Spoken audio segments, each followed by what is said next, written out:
1절부터 42절까지 말씀을 제가 공부하겠습니다. 아침에 요나단이 작은 아이를 데리고 다윗과 청한 시간에 들로 나가서 아이에게 이르되 달려가서 내가 쏘는 화살을 찾으라 하고 아이가 달려갈 때 요나단이 화살을 그의 위로 지나치게 쏘니라. 아이가 요나단이 쏜 화살이 있는 곳에 이를 지으매 요나단이 아이 뒤에 외쳐 이르되 화살이 내 앞쪽에 있지 아니하냐 하고 요나단이 아이 뒤에서 또 외치되 지체 말고 빨리 다른 짓 하라 하매 요나단의 아이가 화살을 주워 가지고 주인에게로 돌아왔으나 그 아이는 아무것도 밟지 못하고 요나단과 다윗만 그 일을 알았더라. 요나단이 그의 무기를 아이에게 주며 이르되 이것을 가지고 성읍으로 가라 하니 아이가 가매 다윗이 곧 밤이 남쪽에서 일어나서 땅에 엎드려 3번 절한 후에 서로 입맞추고 같이 울 때 다윗이 더욱 심하더니 요나단이 다윗에게 이르되 평안히 가라. 우리 두 사람이 여호와의 이름으로 맹세하여 이르기를 여호와께서 영원히 나와 너 사이에 계시고 내 자손과 내 자손 사이에 계시리라 하였느니라 하니 다윗은 일어나 떠나고 요나단은 성읍으로 들어가니라. 아멘. 오늘 우리가 함께 읽은 본문 말씀의 내용 읽어보시면 아시겠지만 요나단과 다윗의 마지막 이별 장면입니다. 이들이 이별하게 되는 이유는, 그리고 오늘 본문에서 나타난 알 수 없는 여러 가지 행동들이 나타난 이유는 앞에 내용을 읽어보셔야만 알 수 있는 내용인데요. 제가 간략하게 설명을 드리면 이제 사울이 다윗을 죽이려고 본격적으로 온갖 일들을 벌이기 시작합니다. 그런 위기 상황 가운데서 다윗은 몸을 숨기죠.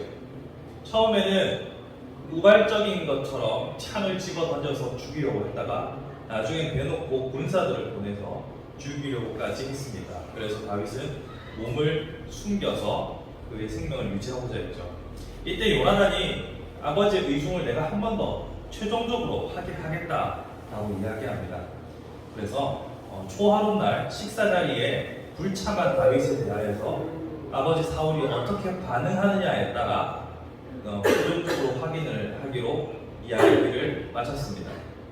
결과 처음에 다윗에게 창을 던졌던 사울이 이제는 요나단마저도 말을 듣지 않는다는 이유로, 자신의 의견을 따르지 않는다는 이유로 창을 던져 죽이려고까지 하는 인사불성의 모습을 보이게 되죠. 그러자 요나단은 더 이상 다윗은 아버지의 손에서 살아날 수 없구나 라는 것을 확인하게 되고, 그것을 오늘 이 전령을 통해서 여기 데리고 다니는 소년을 통해 가지고 화살을 쏘는 모습에서 어떤 일종의 암시를 보이는 것이죠. 둘이서 사전에 입을 맞췄기 때문에 화살을 멀리 쏘고 소년에게 더 멀리 가서 찾아라, 이것이 시도였죠. 그러고 나서 다윗이 그 내용을 이제 파악을 했죠. 사울의 뜻이 어떠한지를. 그때 요나단은 자기가 데리고 있는 종에게 자신의 무기를 줘서 먼저 갖다 놓으라 라고 말한 다음에 둘이서 만나게 됩니다. 그리고는 서로가 서로의 상황에 이 안타까움으로 눈물을 흘리며 이별하는 장면이 바로 오늘 장면입니다. 이 모습을 보면 참 머리가 많이 복잡합니다. 왜냐하면 아까 우리 노집사님께서 시작할 때 고부 간의 갈등 사이에서 애매한 입장인 이 아들의 아픔을 말씀하셨잖아요. 설교 내용에 매우 근접하셨습니다. 오늘의 설교의 주제는 바로 역할 갈등이거든요. 어머니에게는 아들로서의 역할, 그리고 아내에게는 남편으로서의 역할 사이에서 심히 고생하시고 살도 빠져서 오신 겁니다. 이런 역할 갈등이라는 것이 우리에게는 언제나 존재합니다. 직장인으로서의 나와 교인으로서의 나, 혹은 직장인으로서의 나와 가정에서의 일원으로, 가족의 일원으로서의 나, 이런 갈등들이 언제나 있죠. 뿐만 아닙니다. 오늘 본문에서 가장 적나라하게 드러나는 요나단의 역할 갈등은 아버지의 아들로서, 세자로서의 역할과 그 다음에 다윗과의 관계에서 오는 이 역할로서의 갈등이 생겨나게 됩니다. 이 사이에서 요나단은 친구와의 관계에 더 집중했어요. 그러면 사람마다 의견이 많이 달라질 수 있습니다. 아니 아무리 그래도 그렇지 아버지를 배신하나? 라는 생각이 들 수도 있죠. 또 한편 다윗 편으로 드는 생각은 부당하게 그의 목숨을 앗으려고 했으니 당연히 정의로운 편에 서야지 라고 할 수도 있습니다. 그러나 이것도 관점에 따라 조금 달라요. 왜 다르냐면 반역은, 영모는 이거는 뭐 묻지도 따지지도 않고 그냥 사형입니다. 그러니 사울의 입장에서 정치공학적인 관점에서 다윗이 전제적인 사울 왕가의 위협이 된다고 하면 그것을 죽이는 것에 있어서 정당성은 또 있어요. 그렇게 보면 왜 요나단이 다윗을 그렇게 선택하였느냐, 왜 다윗의 편에 섰느냐에 대한 답을 찾아야만 이 역할 갈등 속에서 요나단이 선택한 것이 왜 옳은지 우리가 찾아갈 수 있죠. 왜 요나단은 그렇게 선택했고 그것이 성경은 옳다라고 요나단의 편에서 기술하고 있을까요? 그걸 알아야겠죠. 우리 다윗과 요나단의 이야기를 들으면서 역사의 최종적인 승자가 다윗이 되기 때문에 요나단이 옳았다라고 어릴 때부터 배워왔습니다. 그렇지만 다윗이 승자로 올라서기 전에 다윗의 모습에서 요나단의 행동의 정당성을 찾기는 쉽지 않아요. 아버지를 배신했고 자기 일가족, 자기 사울 일가의 배신자가 되었던 겁니다. 이런 관점에서 생각해보면 사울이 요나단을 칼로 단창으로 찔러 죽이려 했던 것도 인간적으로는 이해가 될 수도 있는 부분이에요. 그럼 요나단의 행동이 성경이 옳다라고 하는 이유는 무엇인지 한번 찾아가 봅시다. 먼저 다윗과 요나단은 오늘 본문에서 서로가 서로에게 맺은 언약에 대해서 항의를 합니다. 여기 보시면 42절이군요. 두 사람이 여호와의 이름으로 맹세하여 이르기를 여호와께서 영원히 나와 너 사이에 계시고 내 자손과 내 자손 사이에 계시리라 라고 했죠.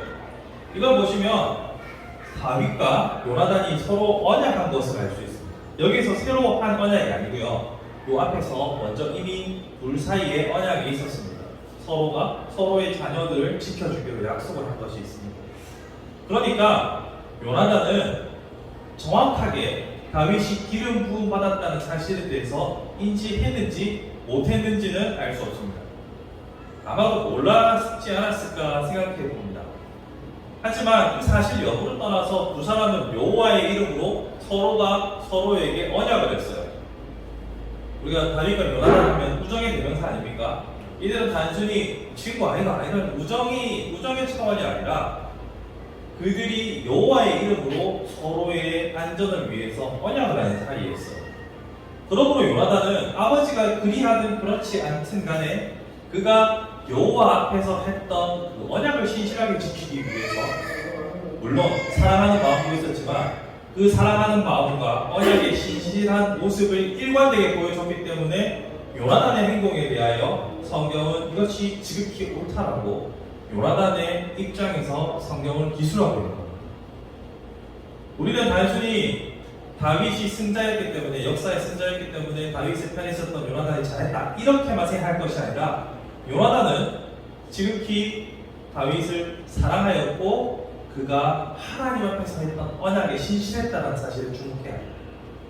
이 언약의 신실함이 앞에 제가 말씀드렸던 관계 속에서 생기는 역할 갈등에 있어서의 가장 중요한 요소입니다. 그래서 유진 피터스는 제약이 중요한 것이 아니라 언약이 중요하다라고 말합니다. 영어로는 컨디션이 아니라 커버넌트가 중요하다고 말하거든요.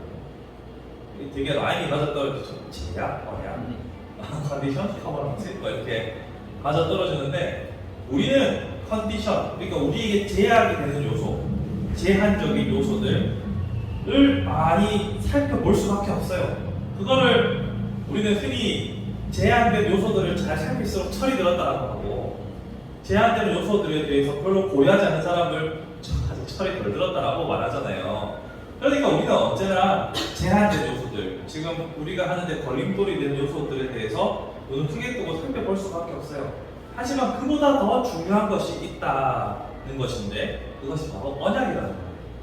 그러니까 하나님과 나 사이에 언약을 먼저 첫 번째로 두고 고민하시고 선택하셔야 역할 갈등에 있어서 어떻게 일을 풀어나가야 할지가 답이 나오는 거예요. 하나님과 나 사이의 언약이 신실한가 아닌가가 첫 번째 기준이 되어야만 여러분들이 일관된 형태로 여러분의 삶을 살아갈 수 있는 거예요.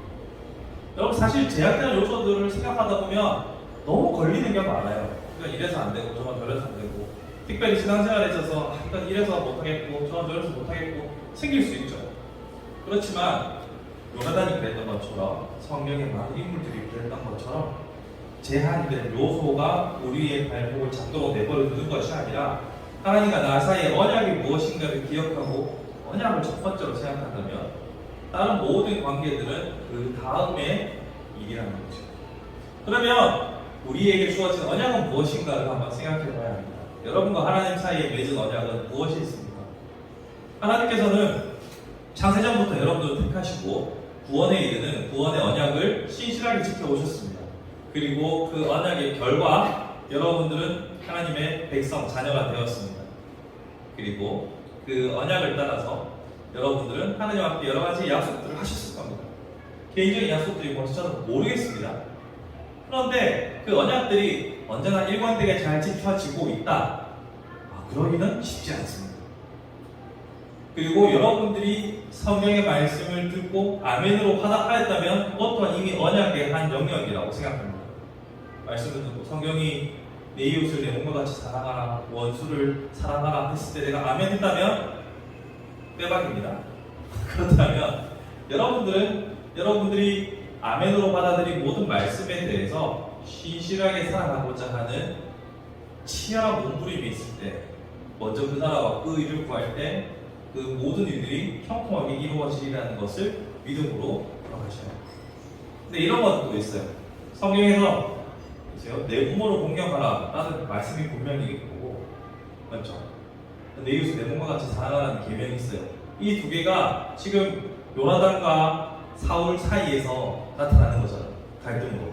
내 부모를 공경해야 하는데 그렇다고 내가 언약을 신실하게 지켜야 되고 내 다윗도 버릴 수도 없고 이 안에서 선택하라 하고 하면 여러분들 지금 당장 여러분에게 직면해 있는 문제라고 하면 뭘 진짜 아프시고 뭘 택해야 되지? 뭘 해야 되는 거지? 내가 어느 게 옳은 거지? 성경은 이렇게도 하라고 하고 저렇게도 하라고 하는데 난 지금 뭘 택해야 되지? 어렵죠. 그럴 때 여러분들은 전체적인 맥락에서 하나님의 뜻이 어디에 있을까?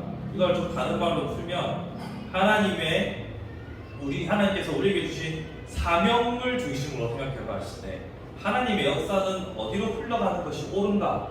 이것을 가지고서 고민하고 답을 찾아야 하는 과정이 필요합니다. 그러니까 하나님께서 지금 나에게 맡겨주신 사명을 감당함에 있어서 어떤 것이 더 옳은 것인가를 고민하는 시간이 필요합니다. 근데 이거를 뭔가 수학 공식적으로 이거는 이럴 때는 이런 걸 해야 합니다. A에다가 B를 대입하면 C가 나옵니다. 라고 말할 수가 없어요. 왜냐면 우리의 인생은 너무나 다양하고 상황마다 너무나 변수가 많아요. 어렵죠? 그래서 우리는 이웃이 필요하고 기도가 필요합니다. 먼저 기도하셔야 됩니다. 하나님께 지혜를 구하는 기도를 해야 합니다. 뿐만 아니라 혼자 고민하지 마십시오. 우리 한 몸된 지체들과 함께 같이 고민하셔야 돼요.